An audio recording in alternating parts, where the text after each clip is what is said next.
Hi, I'm Sarah Ray, and I'm a registered dietitian at Walsh Duffield, and today we will be discussing intuitive eating and understanding what this non-diet approach is and how it can help us on our journey to achieving health and well-being. So what is intuitive eating? Intuitive eating is a self-care eating framework, and it was created about 25 years ago by two registered dietitians, Evelyn Tribole and Elise Rush, and it's an evidence-based model with over 100 studies to date. And it's really a non-diet approach to health and wellness that helps you tune into your body's signals, break that cycle of chronic dieting, as well as heal your relationship with food. And intuitive eating is really a set of 10 principles that were developed as a way to help people that were stuck in that cycle of dieting and disordered eating get back in touch with their innate instincts about food, where your choices about what and when to eat are based on your own hunger and satisfaction, and not those external rules about what and when to eat or not eat. And after getting so many of those external messages, not to mention going through weight loss and dieting attempts that can last for years, many people need help reconnecting with their intuitive wisdom about food. And the funny thing is that we're all born natural intuitive eaters. Babies cry, they eat, and then they stop eating until they're hungry again.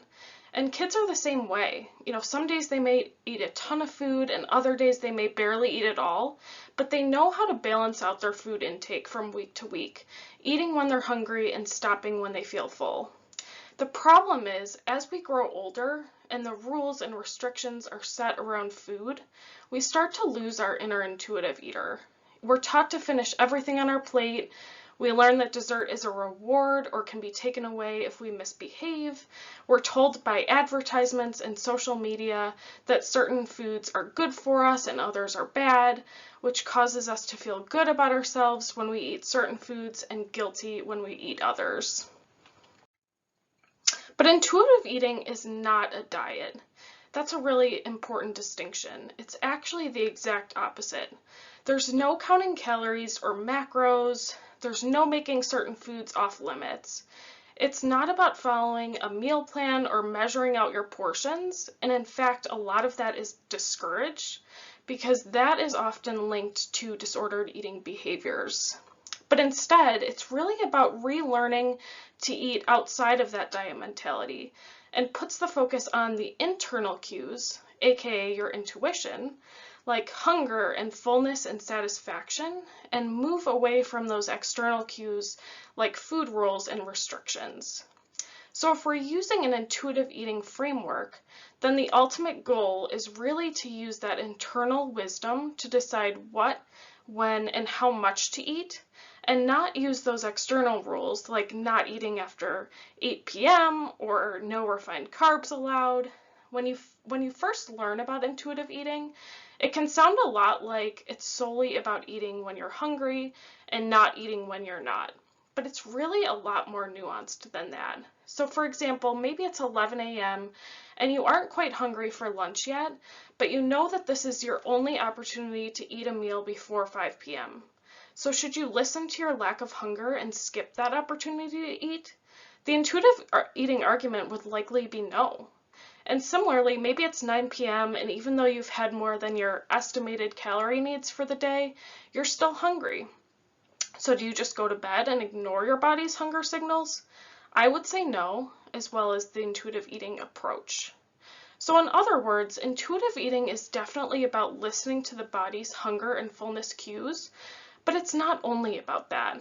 It's also about the practicality of eating when you're not hungry because you might not have a chance to eat for several more hours. And it's also about satisfaction.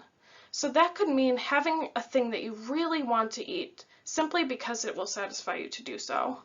So for example, society tells you that chips are unhealthy, but for you, they're a good, satisfying snack, and you may feel deprived if you don't get to have them.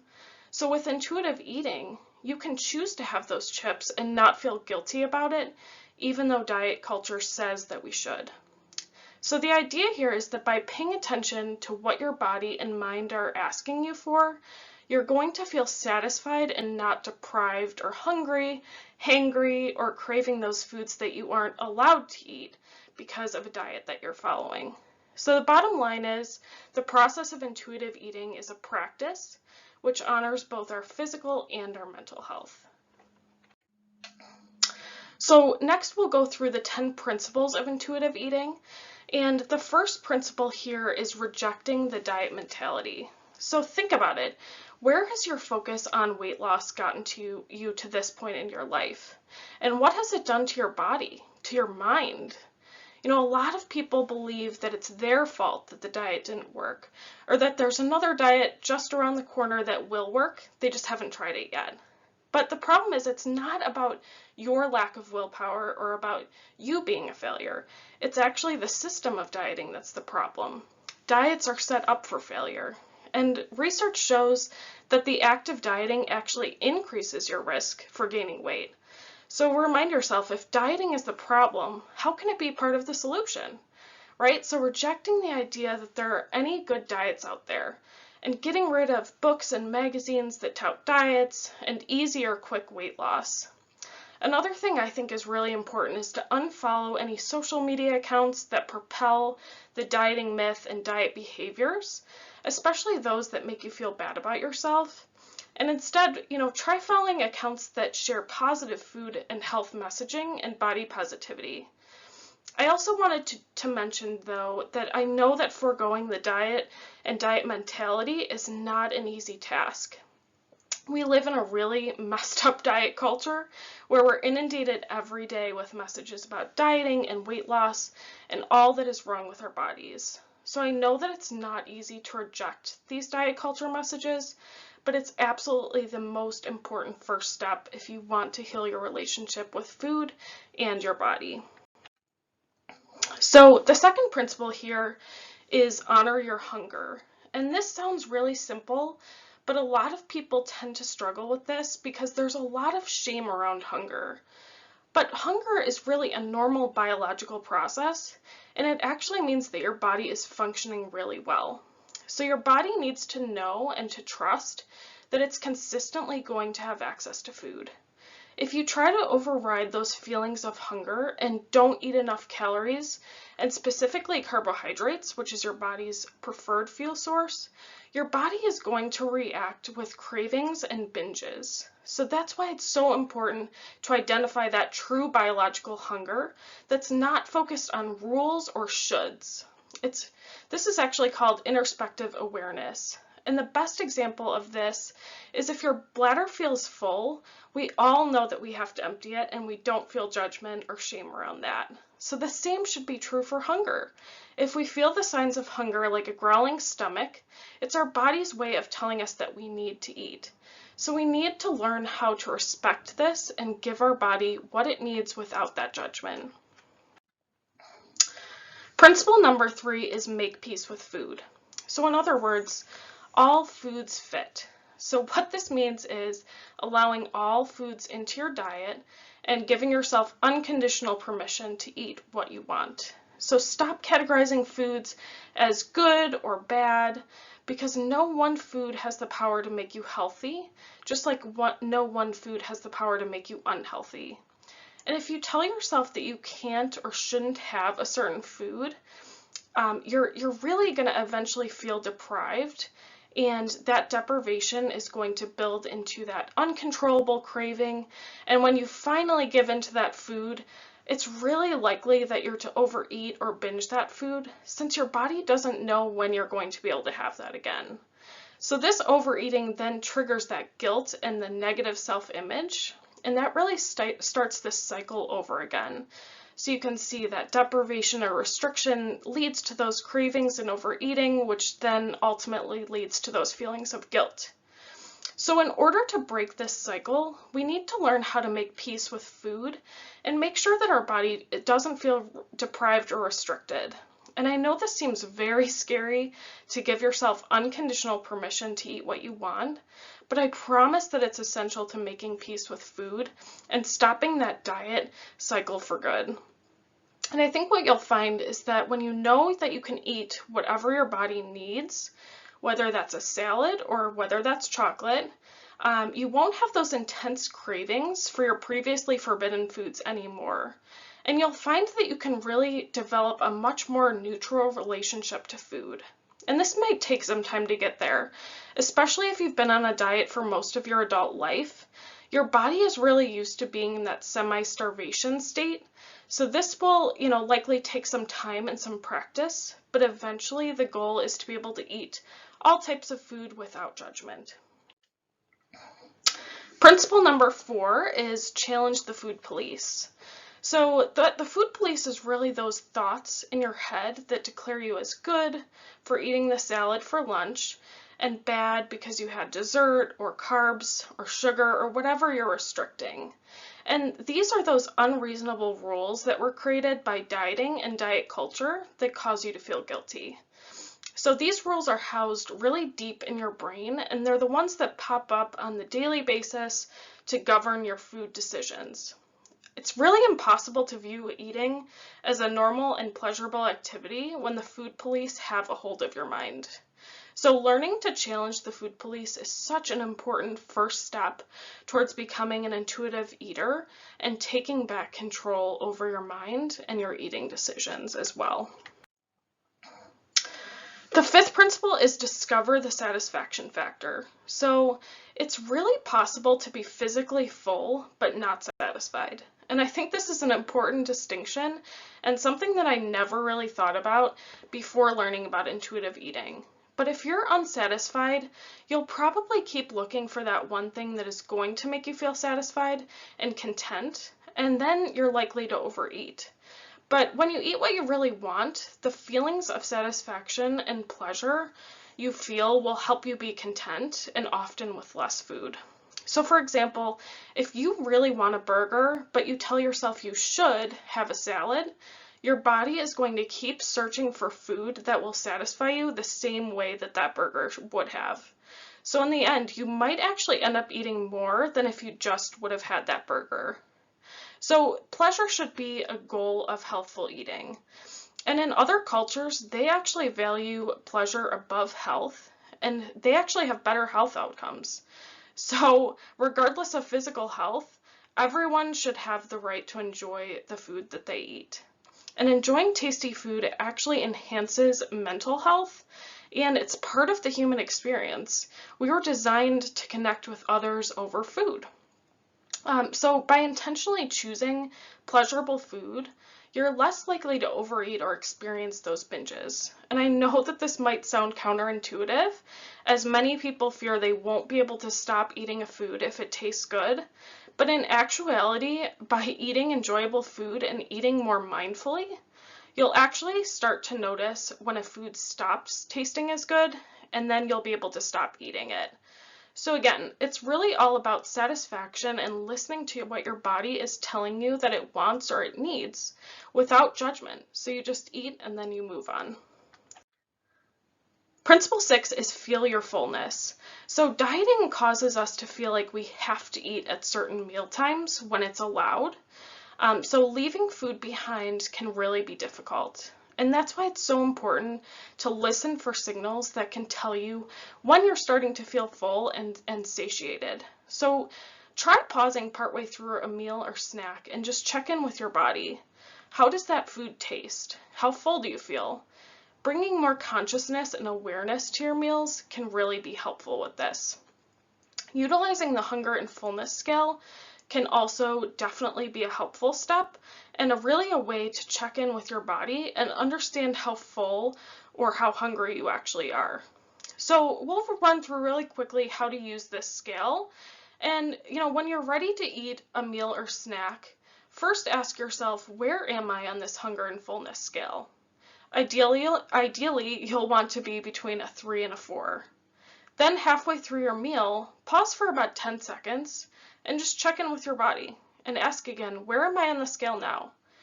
The goal is to eat until you get to about a 6 or 7, because this means your body is nourished and satisfied. But this isn't a rule. It's just meant to be a helpful guide if you're having trouble understanding or feeling your hunger or fullness cues. And there's a really good reason why this principle comes after honoring your hunger and making peace with food.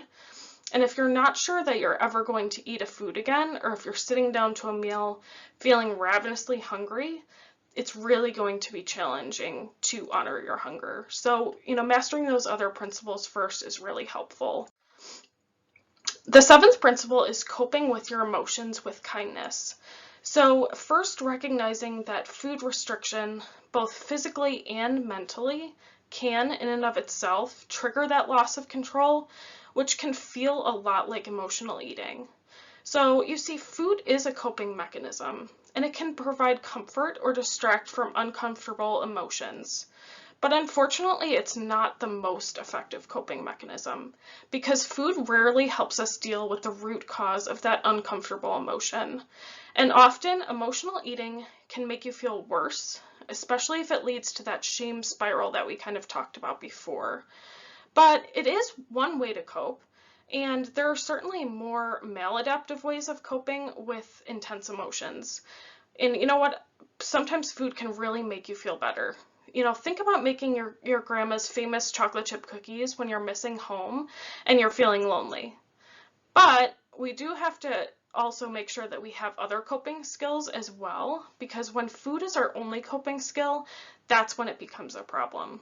So that's really where intuitive eating comes in handy, teaching you how to identify the difference between physical hunger and emotional hunger, and also ways to cope with emotions without food, and how to eat emotionally in a more helpful way. Principle 8 is respect your body, and I feel like this is so important. Accepting your genetic blueprint, especially, just as a person with a shoe size of 8 would not expect to realistically squeeze into a size 6, it's equally pointless and uncomfortable to have a similar expectation about your body size. But mostly, respecting your body so that you can feel better about who you are is so important. I completely understand that it's hard to reject the diet mentality, especially if you are unrealistic or overly critical about your body size or shape. But just remember that all bodies deserve dignity and respect. And body diversity naturally exists. If you fed 1,000 people exactly the same amount of food in the same amounts, moved their bodies in exactly the same way for the same amount of time, you would still have 1,000 different body shapes and sizes, and some of those would naturally be larger or smaller than others. So just like we couldn't diet our feet down to a smaller shoe size, we can't expect our body to permanently stay in a smaller size than its genetic blueprint wants it to be. So instead, intuitive eating really focuses on behaviors versus the scale. So when you're feeding your body adequately and appropriately, and you're moving it at least semi-regularly, you're getting good sleep, you're managing stress, all of those self-care behaviors, basically just taking care of your body, your weight will really settle into the range that it's supposed to be, which may be smaller or bigger, the same size that you are now. I think it's important to note that if you don't have to love every aspect of your body to treat it with respect. And that's really almost unrealistic. Body positivity isn't a command, and no matter what barriers you face in accepting and loving your body, you can still start to treat it with more kindness and respect. The ninth principle is movement. Feel the difference. And this principle actually used to use the word exercise, but it was changed to movement because exercise can sometimes feel forced and not enjoyable. So when exercise becomes wrapped up in weight control, it often results in two things. Either over-exercise to the point of harm or injury, or we avoid exercise completely as it becomes so unenjoyable and really a chore. And most frequently, it actually results in cycling between the two of those. So instead, it's really just best to get active and feel the difference in your body. And if you shift your focus from the calorie burning effect of exercise to focusing on how you feel from working out, such as more energized or less achy, it can really make the difference between rolling out of bed for that brisk morning walk or hitting that snooze alarm.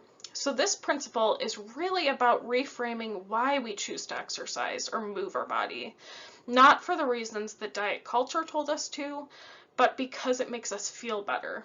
And I've personally noticed a huge difference since I changed my mindset around this and started focusing on how movement makes me feel versus only focusing on what will burn the most calories. And it's so much more enjoyable, and you'll definitely be more likely to move consistently. And I've seen this with myself firsthand.